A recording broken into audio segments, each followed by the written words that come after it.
अगला सवाल है सर कि जिस तरह से राहुल गांधी जी को लोकसभा में बोलने नहीं दिया गया और उससे इस्तीफा की मांग करने के लिए दबाव बनाना और उनकी सदस्यता फिर चली गई, इसको आप कैसे देखते हैं? ये सब केवल नौटंकी है और कांग्रेस बीजेपी ये दोनों एक ही कुल खानदान के लोग हैं और कांग्रेस के लोगों ने ही बीजेपी को पैदा किया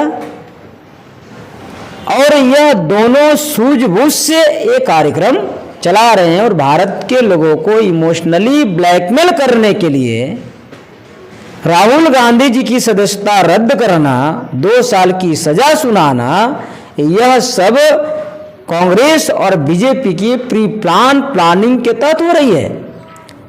ये कोई नासमझी में नहीं हो रहा है, योजनाबद्ध तरीके से हो रहा है, क्योंकि लोकसभा का जो है ग्राउंड तैयार बीजेपी कर रही है कांग्रेस के लिए कि भाई अब तो हमारा 2 टर्म पूरा होने वाला है, तो अगर ज़्यादा जनता की मूवमेंट अगर खराब दिखेंगे तो फिर कांग्रेस के हाथ में सौंप देंगे हम लोग, तो माहौल भी उसकी तैयार किया जा रहा है। एक ये बात है। दूसरी ये बातें हैं कि ये उनकी समस्या है, राहुल गांधी जी की समस्या है, तो राहुल गांधी जी वो इस समस्या को समाधान करने लायक हैं, वो आपस में उन लोग सलट लेंगे और राहुल गांधी की सदस्यता रद्द हो गई या सजा हो गई, उससे हमारे समाज के लोगों को फायदा क्या है? और राहुल गांधी जी हमारे समाज की लड़ाई लड़ ही नहीं रहे हैं, उनकी सदस्यता रहे या न रहे उससे बहुजन समाज के लोगों को नुकसान के अलावा फायदा कुछ नहीं है। ये कोई नहीं तो संसद में गए नहीं है, कई सालों से संसद में है, तो मूल निवासी बहुजनों को, एससी एसटी ओबीसी के लोगों को, पिछड़ा पिछड़ा के लोगों को, धर्म परिवर्तित मुस्लिम को, सिखों को, ईसाइयों को, जैनों को, लिंगायतों को ये क्या दिया इन लोगों ने? तो इसलिए उनकी अपना मामला है, वो समझ लेंगे और उनकी सदस्यता रहने और न रहने से हमारे समाज के लोगों को फायदा होने वाला नहीं है। इसलिए हमारे समाज के लोग इस षड्यंत्र को समझे, यह कांग्रेस बीजेपी का ये षड्यंत्र है, उस षड्यंत्र से बाहर निकलकर इनके झांसे में ना आए और जो बहुजन मुक्ति पार्टी के द्वारा जो मुहिम चल रही है, इस मुहिम में शामिल हो, इस षड्यंत्र को समझने की कार्य करें और बहुजन मुक्ति पार्टी की विचारधारा को आगे बढ़ाए और जुड़ने की काम करें, तब जाकर के आपको बहुजनों का कल्याण हो सकता है। राहुल गांधी की सदस्यता रहने और न रहने से कुछ फायदा आपको होने वाला नहीं है। 2024 का लोकसभा चुनाव में बहुजन मुक्ति पार्टी का क्या भूमिका होगी? 2024 में जो लोकसभा चुनाव होने वाली है, ऐसा एक हम लोगों ने माहौल तैयार किया है और चर्चाएं चल रही है कि भारतीय जनता पार्टी को, आम जनता का ऐसा कहना है कि इसको हटाना बहुत ज़्यादा जरूरी है। तो आम जनता भी ऐसे बोल रही है और नेताओं को भी, कई नेताओं को कहना है कि भारतीय जनता पार्टी को 24 में रोकना है। जब जनता भी ऐसे बोल रही है और कई नेता भी ऐसे बोल रहे हैं, तो जब हम लोगों ने जनता और नेताओं की बात को सुन करके जब विश्लेषण किया, तो विश्लेषण करने के बाद पता चलता है कि भारतीय जनता पार्टी को रोकने के लिए देश में अकेला अपने लेवल पर कोई पार्टी नहीं है, एक भी पार्टी नहीं है और न ही कोई संगठन है कि जो भारतीय जनता पार्टी को 2024 में सत्ता में आने से रोक सके। क्यों? ऐसा मैं क्यों कह रहा हूं? ऐसा मैं इसलिए कह रहा हूं क्योंकि भारतीय जनता पार्टी को रोकने के लिए आपके पास राष्ट्रीय लेवल की संगठन चाहिए और राष्ट्रीय लेवल की पार्टी चाहिए।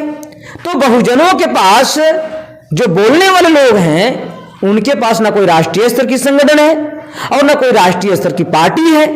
अगर हम राष्ट्रवादी कांग्रेस की बात करें तो राष्ट्रीय स्तर पर उनका नहीं है, महाराष्ट्र के अलावा दूसरे राज्य में नहीं है। अगर हम शिवसेना की बात करें तो महाराष्ट्र के अलावा कहीं नहीं है। अगर हम समाजवादी की बात करें तो उत्तर प्रदेश के अलावा कहीं नहीं है। अगर मैं मायावती जी की, बीएसपी की बात करूं, उत्तर प्रदेश के अलावा कहीं नहीं, वो उत्तर प्रदेश में भी 0 हो गए। अगर आरजेडी की मैं बात करूं तो बिहार के अलावा बगल के राज्य उत्तर प्रदेश है, वहां कुछ भी नहीं है। नीतीश कुमार जी का कुछ नहीं है, बाकी और कई लोग हैं उनका कुछ नहीं है। झारखंड मुक्ति मोर्चा, शिबू सोरेन की बात करें पार्टी का, तो झारखंड के अलावा उनका दूसरे राज्य में कुछ नहीं है।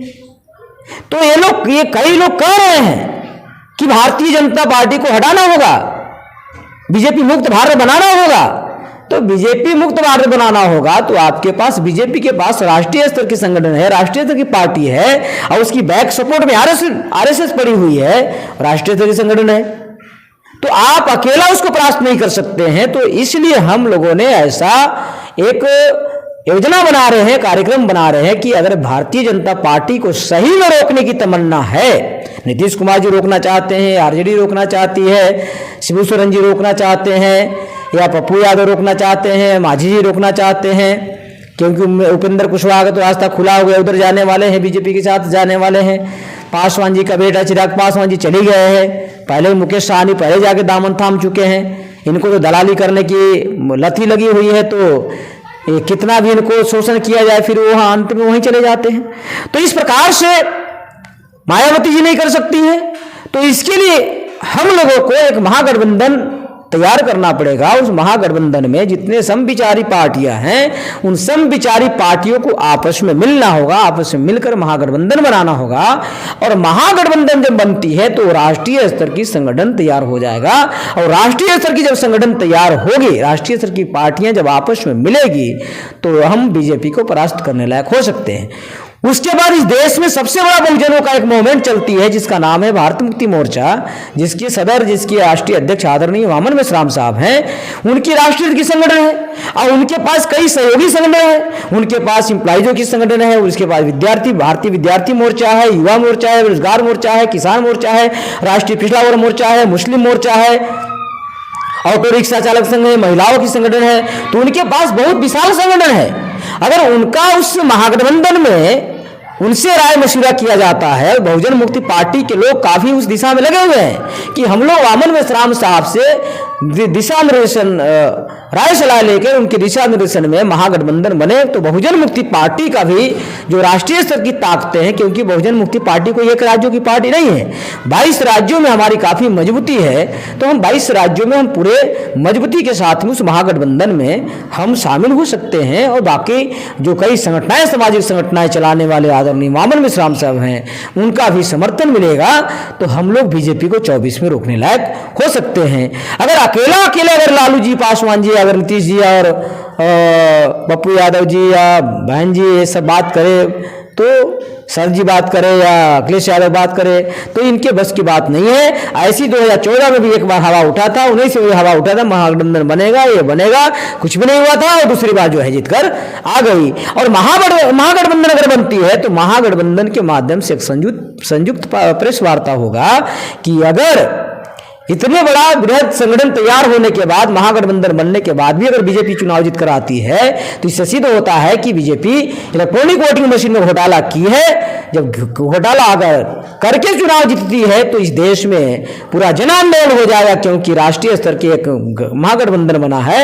और राष्ट्रीय स्तर पर अगर हंगामा होगा तो बीजेपी का जो चुनाव घोटाले करके जीता हुआ चुनाव रद्द हो जाएगी, और रद्द होने के बाद पुनः चुनाव होगा, और पुनः चुनाव होगा तो फिर बहुजनों को राज इस देश में आ सकता है। तो ऐसा प्रेस वार्ता करके एक उनको मैसेज देना होगा।